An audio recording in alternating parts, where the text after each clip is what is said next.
Hello, I'm Evans Mirages, the Harry T. Wilkes Artistic Director for Cincinnati Opera.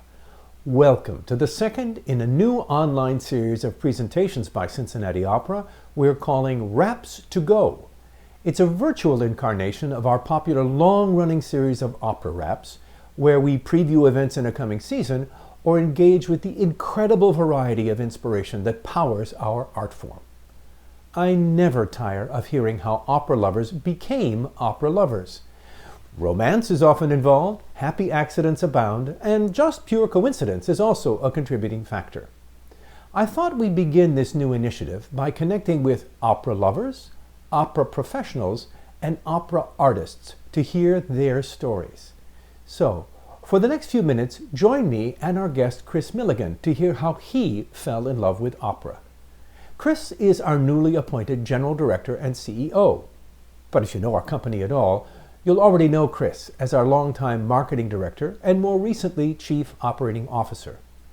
Chris came to Cincinnati Opera nearly 20 years ago as a summer intern. He then left for a while and then came back and has been with us ever since. He's a trained singer with a passion for our art form. Here's Chris's story.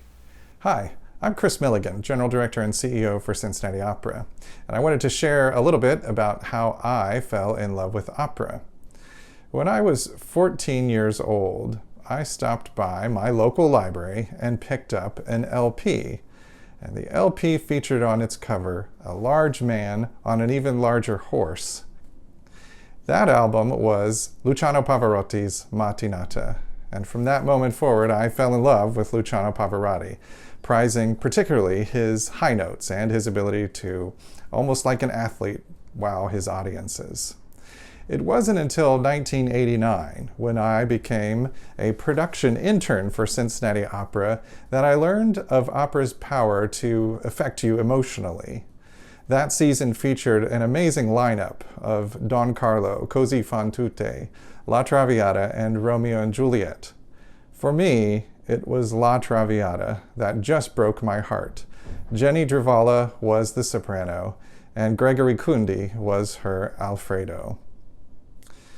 The moment that comes to mind, as it always does in Traviata, is at the very end, when she says that she feels the pains and the spasms leaving her, and that she is being, in a way, reborn.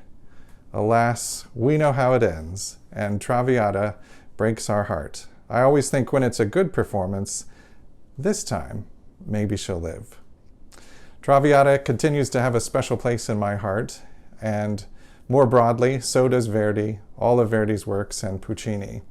I look forward to seeing you at the opera very soon.